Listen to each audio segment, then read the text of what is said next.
Alright, this is going to be a video response to a video titled The Thoughts of No One in Particular, Episode 16, Guns, a Human Right, by YouTube username Darth Azabrush, if I'm pronouncing that correct. I haven't spoken Sith in a while. And then in the credits it says that it's produced by a guy named Ian Warner. I'm assuming that Ian Warner is the name of the gentleman in the video. If not, I apologize if I ever address you as Ian, and that's not in fact your name.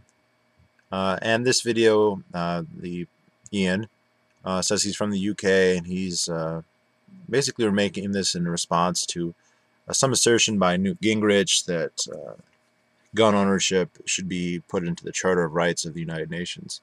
Let me premise this by saying I'm certainly no fan of Newt Gingrich. He's one of the most despicable politicians I've ever known. The only thing I can say about him is that even though he was Speaker of the House, he's never had enough political power to do the worst things that, say, like the president can do. But I have no doubt that he would easily best Bush or Obama in terms of terrible things that he would do. Second, I have very little use or care for the United Nations. It's a sham organization. It's a very destructive, terrible organization. I don't care how, why, or when, or what it defines as rights, whether it defines guns ownership as rights, or even, the right to live. I don't care what the UN says or thinks. And so, on a very topical level, there's not any reason for me to make a response to you, Ian, because what you ostensibly were talking about, I couldn't care less about either the UN or Newt Gingrich, let alone Newt Gingrich's opinion of the UN. However, to address the more fundamental question of whether gun ownership is a right, I think that's a little bit more interesting. The concept of rights itself is actually a highly problematic one. And at one point you said that there's no rights, but there are responsibilities. I think that kind of equivocation is probably very imprecise, but something along those lines is probably accurate. There is, I would say, no metaphysical absolute thing called rights, whereas, for instance, if we say we believe in a right to free speech, if I'm exercising that right and then some jackbooted thug or just a regular criminal comes and tries to gag me, some magical force called rights is not going to prevent it from happening. And so in that sense they don't exist in that physical way or metaphysical way. Now, ideologically, that's a different story, because we can have all kinds of ideological constructs, whether or not they correspond to reality. At a very basic level, though, I would say that people have a right, or at least the expectation that they should be able to live. It would be highly hypocritical for a person to go around and say you don't have a right to live, and then object to being killed themselves. In addition to this, I think it's safe to say, and I don't think that's, you didn't deny that, you didn't make an argument against that, so I'm not ascribing that to you. I'd also say that people have a right to own goods. So, I want to own a pillow, a bag of chips, a book, TVs, lots of other books. I have a right to do all that. But I also might want to own a gun. Empty, as you see. Or a semi-automatic gun. Or maybe a German rifle. These are all just property. These are inanimate objects. None of these are moral agents. The gun any more than the can of soda, cream soda, or a cardboard box. None of those are moral agents. They basically sit and gather dust unless I choose to use them. And I can bludgeon someone to death with any number of pieces of my property, or stab them to death, and that doesn't make those things moral agents any more than I can use a gun to shoot a can off of a fence post or a paper target, killing paper as we say, or to shoot a person. So it's on a very simplistic level, we have the right to own property. If you don't think that someone should be able to own this or that, then the burden of proof is on you to show why they should not on me to show that I should. Just like I shouldn't have to come up. I mean, there's a famous video, you can find it, of George Bernard Shaw, someone who you should be ashamed came from your country, or at least the Great Britain. I think he may have been Irish, so pardon me. Who explicitly says, you can find the video, that everyone should be forced to justify their life. They should come to a council of philosopher kings, basically, I would presumably including him, and explain why you have a right to live. And if you can't make a convincing argument, then you should be, he would say, humanely put to death. He called for actual death by poison gas of some kind. He actually put a call out to the chemists, quote unquote, to find that. Now, I find that extremely macabre, brutal, disgusting, and the root of everything that is worse, and the worst in all society is epitomized and made manifest in that expectation that you should prove your right to exist, and if you can't, to be killed. And of course, who's deciding whether you meet that rubric? It's just some group of people, right? That's not some objective reality. I mean, we could all say in a Darwinian sense, we need to survive. We need to prove our worth by not dying.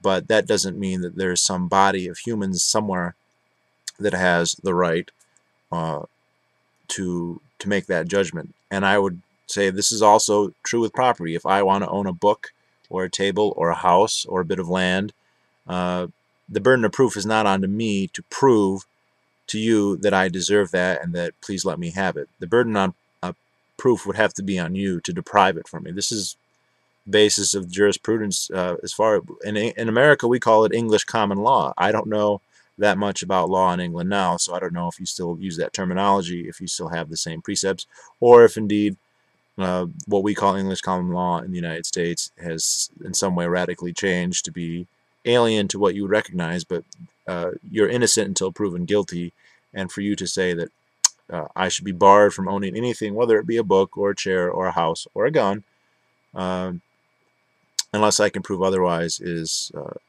an unjustifiable requirement to put on anybody. Now,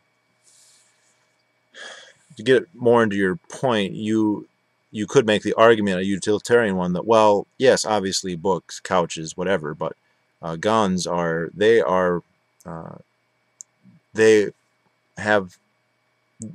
hurt other people, and that's why you can't have them, or at least they should be much more restricted than, say, a book or something. I have to say that this is not true, and to the extent that you attempted to make that case in your video, although you never explicitly attempted to make it, you did bring up some common talking points to that effect. You never did. First of all, you mention how rare gun deaths are in the UK, and then how you use the example of saying, well, in the UK, if someone gets killed by a gun, that's big news. In the United States, it's Tuesday. I think that you have failed to appreciate the scale of the United States, something a lot of Europeans have done. The United States is it's a continent, basically, and it's not like we all tune into the national news every day and the news of the entire nation is summed up. It's not like England, where there's one mega metropolis, that's London. I know there are other huge cities, but that's the main city, and everything else is basically a hinterland to that zone. Because in terms of land area, the United States is probably something like 25 or 30 times the size. In terms of population, it's probably not 6. It'd be about 5 times the population last I checked, but I might be a little off. There are murders in the United States every day, to be sure. but most people never hear it on the news because it doesn't happen in their area or anywhere close to their area.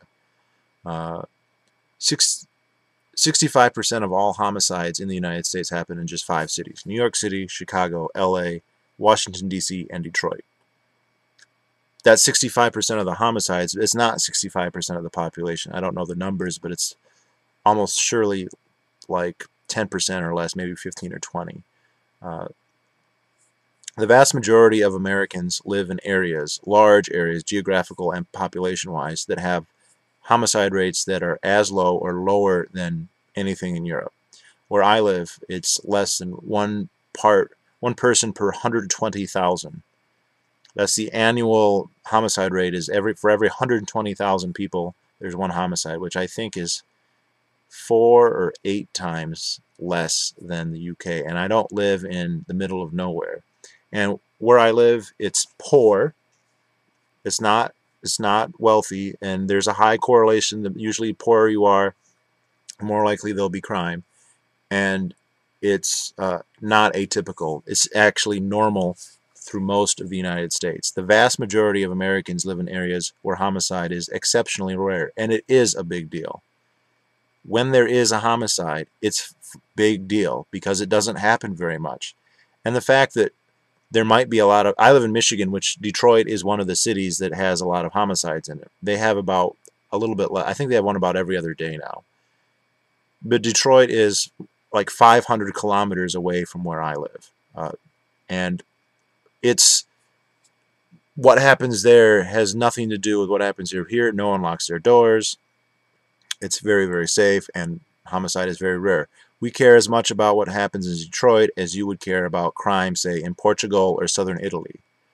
You know, if I were to chide you and say, look how bad all the violence is in, say, southern Italy or in Greece or Portugal or something, or Ireland, you know, say there's lots of crime in Belfast or in Dublin, you would be like, what are you talking about? That doesn't have a lot to do with where I live.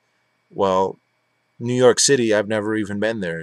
LA, I've never even been there. Chicago, I have been. And that's more than half of all the homicides in just those couple places. Now, the other thing, you said that, well, hunting's going down. Well, hunting is still extremely popular. It is actually true that the main reason people own guns is, for the first time ever, not hunting. The main reason, and this is based on research by the gun companies, they always are trying to figure out what people like so they know what to sell. And hunting has always been the #1 reason up until the last 2 or 3 years, and it's shifted to self-defense and then hunting. But you said most of the guns are in the cities. In absolute numbers, maybe, but I doubt it, because the per capita gun ownership rate is much higher in the more rural settings rather than the urban ones. The best estimates that I know of, and it is very hard to estimate this, is they think about 1 in 2, or 50% of the houses in the United States have at least one gun in them. At least. But in more rural settings, it's a much higher percentage. I think where I live, it would very easily be in the 75 percentile. But if you go to the cities, it's a much lower percentile. Much lower. And so, since there is a higher population in urban centers, and we can get different numbers depending on how you want to divide urban and rural, per capita, there's more guns in the more rural settings. And by rural, we could be talking about cities with 50, 60,000 people. And this is where your logic, or the logic of gun availability causes crime, begins to break down, because the 5 cities that I named, where 65% of the homicides happen, 4 of them have literally the strictest gun laws in the United States. The only one that doesn't, that's on the list, is Detroit, and that did have strict gun laws up until about 10 years ago. And incidentally, its crime has been slowly falling.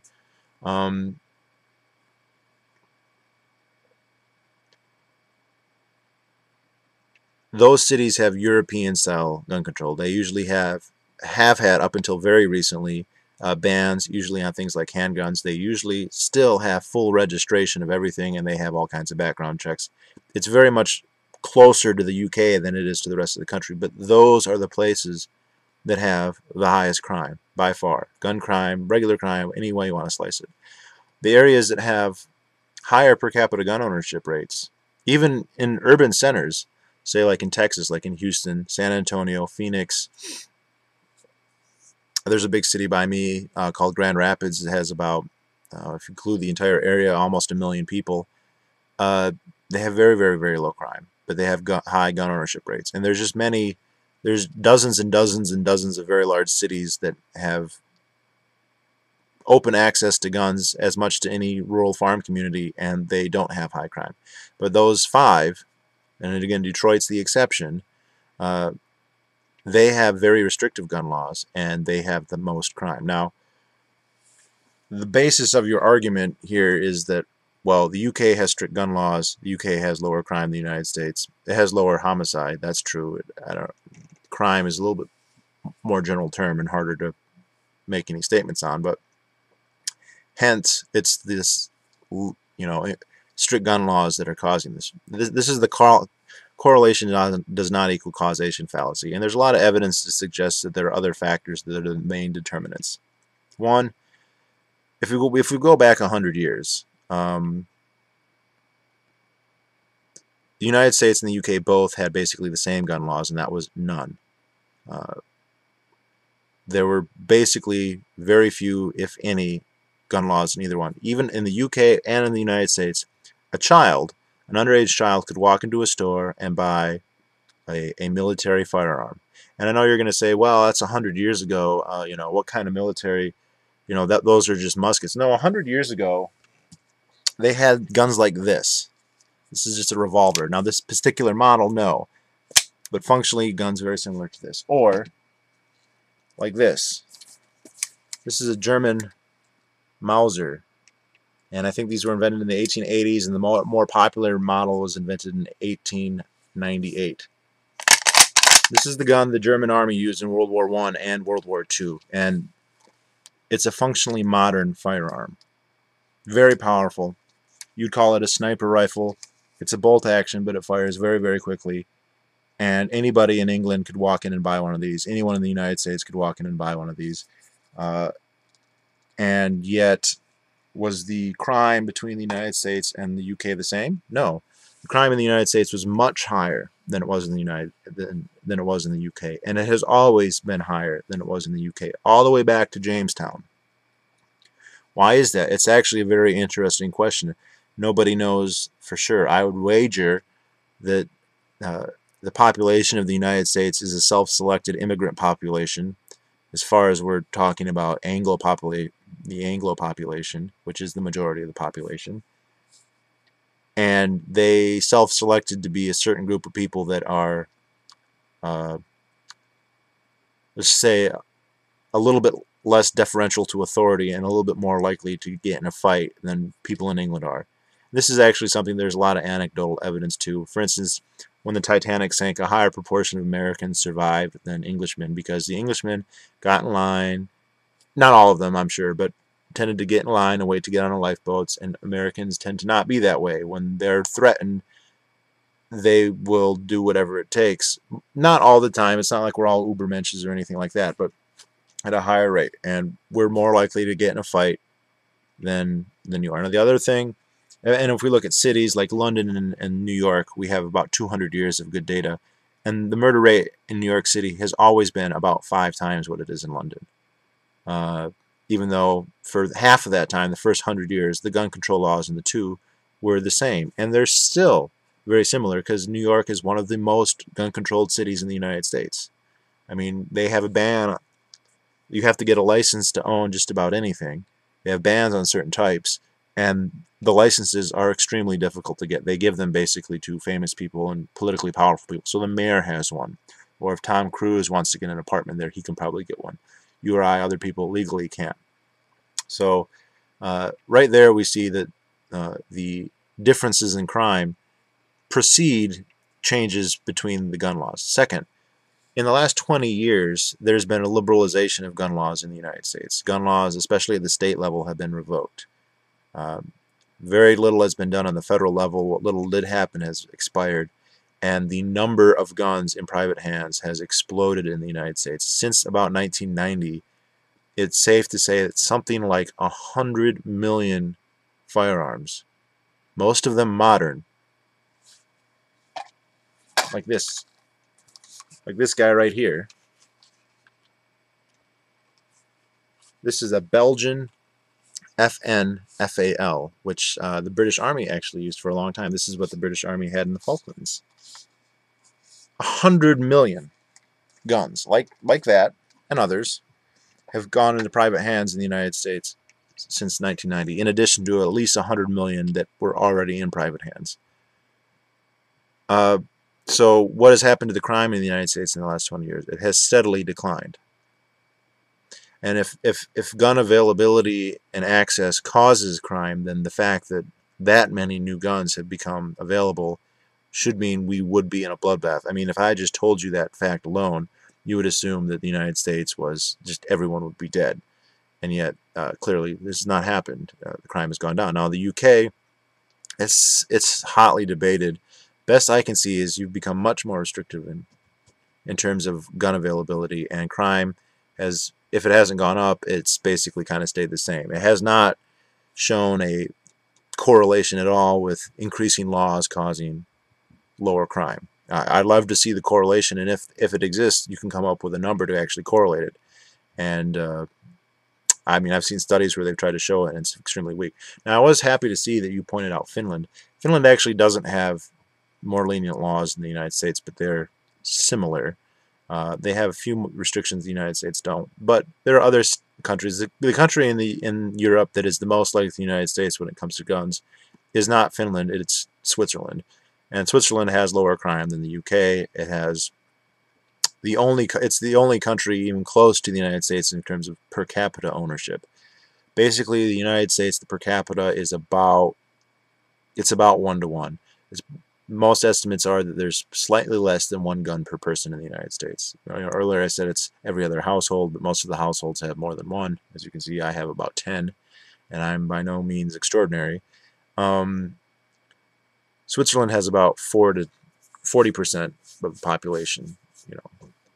For every 10 people, there are about 4 guns, and that's the third highest. The United States is first, second is Yemen, and Switzerland is the only other one that's above 10. But, the other ones that are up there are like Germany and France. They're much lower than the United States, but they have relatively high compared to a lot of other countries. And a lot of countries, by the way, that have very strict laws, very low per capita gun ownership rates, but crime many orders of magnitude worse than in the United States.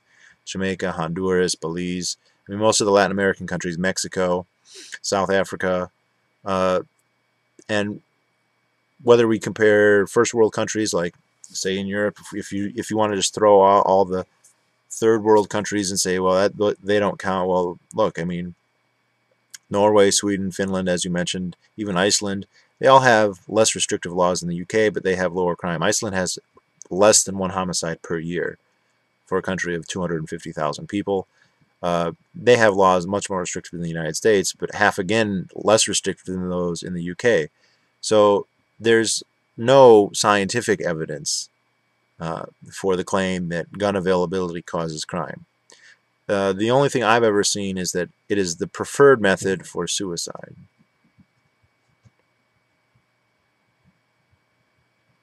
If guns are available, people who kill themselves tend to prefer them, especially men. But if guns aren't available, they still kill themselves, so what's the difference? So you haven't really made a convincing argument for that. You didn't spend a lot of time trying to, so I guess I can't fault you too much for that. And then the final point, I'd kind of come back to the rights. We have a right to life, and that has corollaries. You can't say that you have a right to life, so it's okay if we, I don't know, suffocate you because you have a right to life, but that doesn't give you the right to have air. That wouldn't make any sense. Or to have food. We have the right to be alive, and that means that we have the right to defend ourselves. And that doesn't always mean guns. Most of the time that means just not going to the wrong place at the wrong time. And sometimes that means just having a lock on your door or a phone number you can call. And sometimes that might mean, it doesn't always mean this. I'm not one of those people who says everybody has to own a gun. By all means, if you don't think you need one, then don't buy one. You know, you shouldn't be required to own a gun. Absolutely not. But in some cases, it's the most cost-effective way to defend yourself. It gives you an option that other things don't. And why should that be so controversial? Why is that so difficult? Why should I have to prove that? Why should I have to be convicted guilty and termed unworthy to exercise, to use a tool to defend myself? Because you're, I mean, when it comes down to it, I think you're probably just very uneasy about it. There's no evidence that the fact that I own the guns makes me more dangerous. I didn't grow up with guns, by the way. I never even fired one until I was in my mid-20s, and then I started buying them. And as you can see, I mean, I just love showing them off. Sorry, it's, you know, and it's, these are different. This is a M14, and this is a FNFAL, and I have more still that I aren't bothering to show. And you know, I haven't killed anyone yet. I mean, my firepower has increased and increased and increased to no ill effect to anyone at all. And it's not just me. It's me and at least 80 million other gun owners who never commit crimes with their guns. I mean, we get parking tickets and that sort of thing, but we don't go around killing people all the time. If we did, if it was anything near like you said, then World War II would be happening every day in the United States. And it's not. The crime we have is a shame, and I don't just shrug my shoulders. Almost all of our homicides, 75% plus, are related to the war on drugs. Pretty simple. We just should end the war on drugs, and all of a sudden our homicide rate is less than the UK's, or almost exactly the same. And even then, it's concentrated in the areas with the lowest per capita gun ownership, so, and the highest restrictions on gun ownership. So this is cliched, and again, I catch this vague, you know all about America, but I mean, you realize that we don't, most places in America don't have homicides, and it's a big deal when they do happen. And the fact that there's 1 or 2 cities here where there's a lot of homicides, which, you know, I said 5 cities, there's 50 states. That means 45 states don't even have a city like that in them.